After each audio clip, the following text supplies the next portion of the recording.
ବସିଛନ୍ତି ସଖୀ ସମାଜ। ଯେତେବେଳେ ସଖୀ ସମାଜକୁ ଧରି ପାର୍ବତୀ ବସିଛନ୍ତି ଗୋଟେ ପୁଷ୍ପ ଉଦ୍ୟାନ ଭିତରେ ଦେବଶ୍ରୀ ନାରଦଙ୍କର ନଜର ପଡ଼ିଗଲା। କହିଲା ଏ ହେଉଛି ଠିକ ସମୟ, କାହିଁକି ନା ଖଳି ଲଗେଇବା ହେଉଛି ଦେବଶ୍ରୀ ନାରଦଙ୍କର ପ୍ରଧାନ କର୍ତ୍ତବ୍ୟ। ଚିନ୍ତା କଲେ କହିଲେ ଆଉ କୋଉଠିକି ଯିବି, କାହିଁକି ବର୍ତ୍ତମାନ କଥା ମିଳିଗଲା। ଏଇଥିପାଇଁ ଦେବଶ୍ରୀ ନାରଦ ଆସିକି ପାର୍ବତୀଙ୍କ ପାଖରେ ପହଞ୍ଚିଗଲେ।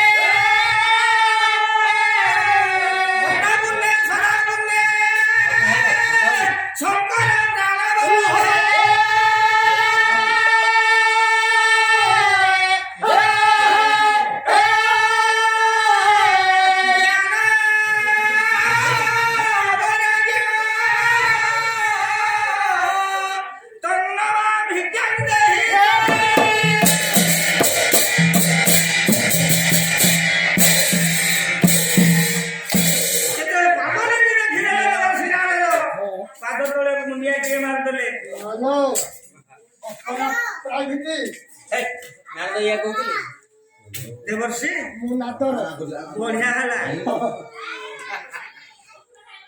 ବହୁତ ଦିନ ହେଲା ତମକୁ ଟିକେ ଦେଖିନଥିଲି। ନାଇଁ ମା, ମୁଁ ବି ଆପଣଙ୍କୁ ବହୁତ ଦିନ ଦେଖିନଥିଲି, ମନ ଅବୈଧ ହେଲା ପଳେଇ ଆସିଲି। ହଁ ଆଚ୍ଛା ଆଚ୍ଛା ଆଚ୍ଛା। ଦେବର୍ଷି ନାରଦ ହେଠି କହିଲେ ମା ମୁଁ ଆସିଲି ଯେ ଭୋକ କାହିଁକି ହେଲାଣି? ହଁ ମା, କିଛି ଖାଇନି, ଦେଖିଲି କ୍ଷୀର କେନ୍ ଥୁଆ ହେଇଛି, କ୍ଷୀର କେବେ ନାହିଁ, କେନ୍ କ୍ଷୀର ନାହିଁ, ଚା ଟିକେ ମିଳୁନି ମା।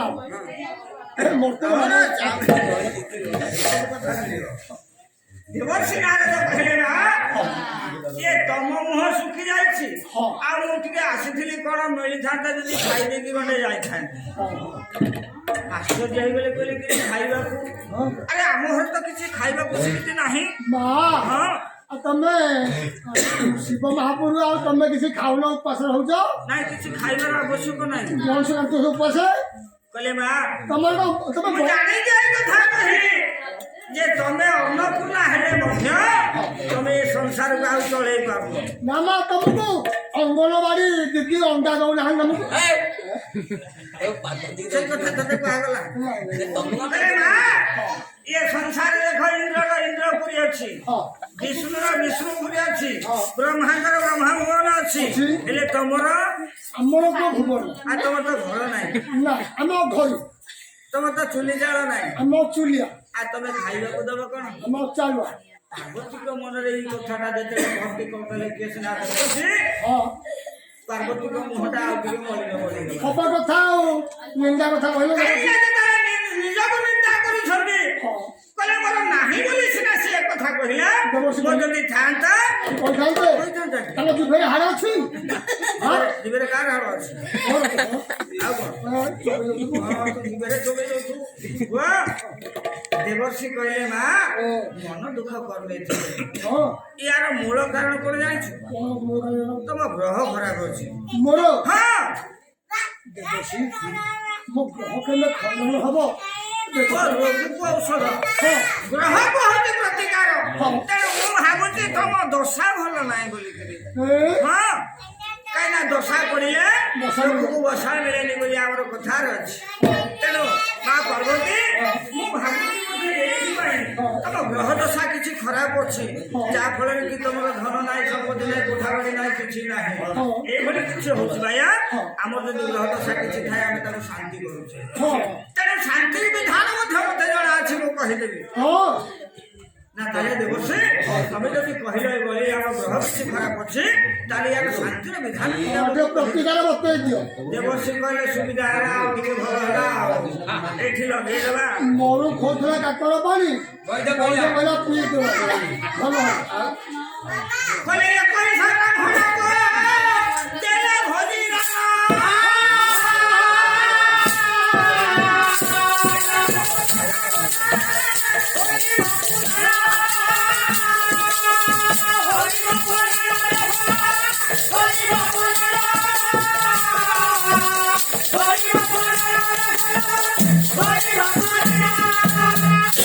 ପାର୍ବତୀ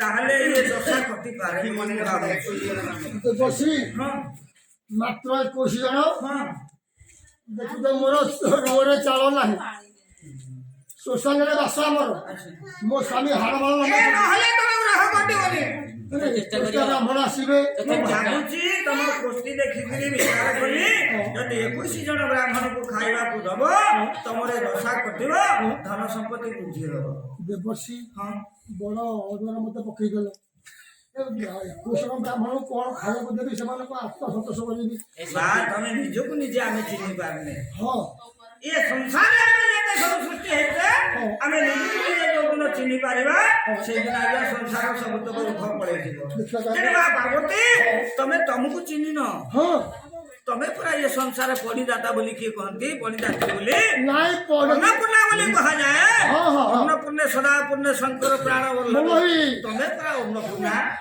ତମେ ଚାହିଁଲେ ଏ ସୃଷ୍ଟିକି ପଡ଼ି ଦେଇକି ବଞ୍ଚେଇଛ ତମେ 21 ଜଣ ବ୍ରାହ୍ମଣଙ୍କୁ ଖାଇପାରିବନି ମୋ ନାଁ ସିନା ଅନ୍ନପୂର୍ଣ୍ଣା ହେଲେ ପିଲା ଅନ୍ନ ଦାତ୍ରୀ ହଉଛନ୍ତି ଲକ୍ଷ୍ମୀ ସେ ଚାହିଁଲେ ହେଲେ ଭଣ୍ଡାରୀ ଘରୁ ଖୋଲିଦେବେ ଭଣ୍ଡାରୀ ଘରୁ ଭଣ୍ଡାର ଘରକୁ ମୋ ରାତିରେ ପଶିବ ହେଲେ ତାଙ୍କ ହାତରେ ସିନା ରହିଲା ତମ ହାତରେ ପୁରା ଭଣ୍ଡାର ଅଛି ଖୋଲି ଦେଲେ 21 ବ୍ରାହ୍ମଣ ଖାଇପାରିବ ଦେବଶ୍ରୀ ତମେ ସେ ବାକ୍ୟଟା ମତେ ବତେଇଛ କିଛି କରିବା ଦରକାର ନାହିଁ ଖାଦ୍ୟପେୟ ତ ସବୁ ଅଛି ତମ ପାଖରେ ଶିବଙ୍କୁ ଯାଇକି କହିବ 21 ଜଣ ବ୍ରାହ୍ମଣକୁ ସିଏ ନିମନ୍ତ୍ରଣ କରିବେ ଆଉ ତମ ହାତରେ ତମେ ନିଜେ ରୋଷେଇ କରି ଅନ୍ନ ବ୍ୟଞ୍ଜନ ସମସ୍ତଙ୍କୁ ପରସି ଦବ ହେ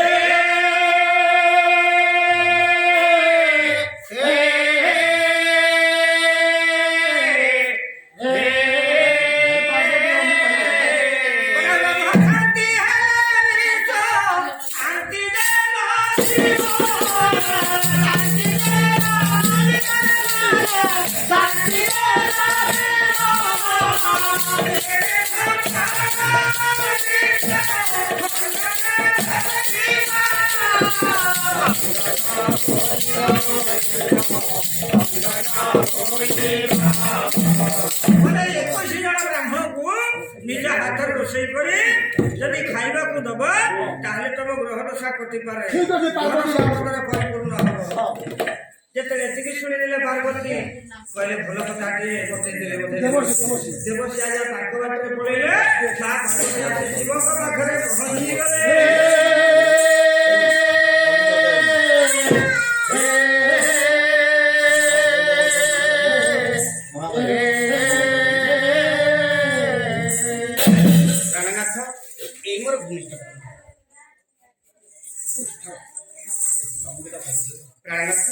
ଆଜିକାଲି ମୁଁ ଅଲଗା କଥା ଦେଖିଲି କେବେ ତ ମୁଣ୍ଡିଆ ମାରନି କାହିଁକି ତୁମେ ଜାଣ ନା ଆଜିକାଲି ମୁଣ୍ଡିଆ ମାରିଲା ତୁମେ ଜାଣ ନା ଦେଖିବା ଆଜ୍ଞା ଯାହାର ଯାହା ପାଖରେ ସବୁବେଳେ କଣ ଲାଗିବ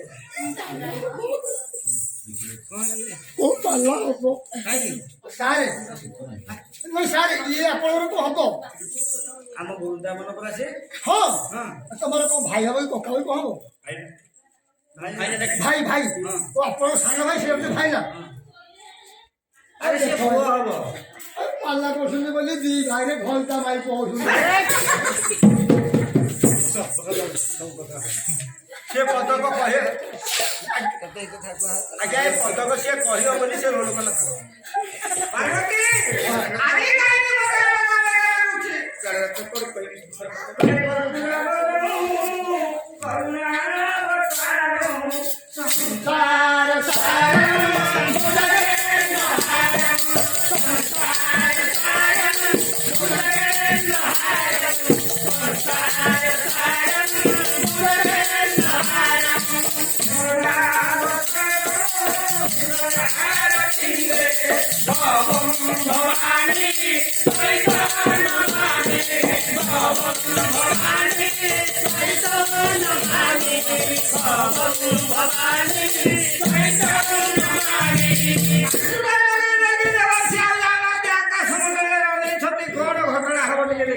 ଆରେ ପାର୍ବତୀ ଶିବଙ୍କ ପାଖରେ ପହଞ୍ଚି ଗଲେ ଯେତେବେଳେ ଅକାଳରେ ଅବେଳରେ ମୁଣ୍ଡିଆ କିଏ ମାରନ୍ତି ଶିବଙ୍କ ମନରେ ସନ୍ଦେହ ଆସିଲା ପାର୍ବତୀ କି ଆଜି କାହିଁକି ମୁଣ୍ଡିଆ ମାରିଲେ ଆଜି କଣ ବ୍ରତ ଅଛି କି ନା ବ୍ରତ ଆଜି ନାହିଁ। କିଛି ଉପାସ ଅଛି କି ନାହିଁ। ତାହେଲେ ଆଜି କିଛି ଗୋଟେ ଶୁଭ କାର୍ଯ୍ୟ ଅଛି କି ତାହେଲେ ମୁଣ୍ଡିଆ ମାରିବାର କାରଣ କଣ? କାରଣ ଅଛି ସ୍ୱାମୀ କହୁଛି ଏ ସଖୀ ସମୟରେ ବୁଲୁଥିଲି ବଗିଚାରେ ଜଣକ ଆସି କହିଲେ ତୁମର ଗ୍ରହ ଖଣ୍ଡନ ହେବା ପାଇଁ 21 ଜଣ ବ୍ରାହ୍ମଣକୁ ଦାନ ଦେବା ପାଇଁ ପଡ଼ିବ, ଭୋଜନ ଦେବା ପାଇଁ ହଁ, ଦେବର୍ଷି କଣ କହିଲା? 21 ଜଣ ବ୍ରାହ୍ମଣକୁ ଭୋଜନ ଦେବ, ଦାନ ଦେଲେ ତୁମ ଗ୍ରହ ଖଣ୍ଡନ ହେବ। ତମେ କଣ କହିଲ? ଆମେ କହିଲୁ ତମର ସଂସାରରେ ଘର, ମୋ ସ୍ୱାମୀ ତ ଯୋଗେନ୍ଦ୍ର ପୁରୁଷ, ଆମେ କୋଉଠୁ ଆଣିବୁ? ସେ କହିଲେ ତୁମେ ସ୍ୱାମୀକୁ ଯାହା କହିବ ନିଶ୍ଚୟ ତୁମକୁ ଦାନ ମିଳେ। ଜଣା ପଡିଗଲା ଯେ ପାର୍ବତୀଙ୍କ ମନରେ ଟିକେ ଗର୍ବ ଭର୍ତ୍ତି କରିଦେଇଛନ୍ତି। କହିଲେ,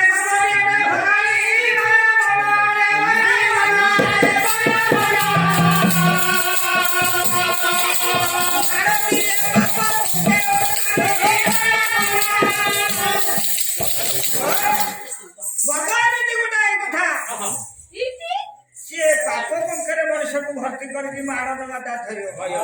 ତେଣୁ ଶିବ ଜାଣିପାରିଲେ ଛବି ମୋର ନାଇଁ ଯିବ ଆସିବ ଟିକେ ଆସିବ ଆସିବ ସେଠି କାହିଁ ଆସିବ? ସେ ଲଗେଇ ଲଗେଇ ବୁଢା ଏବେ ଲଗେଇଦେବା ଅଛି। ଠାକୁର ତାକୁ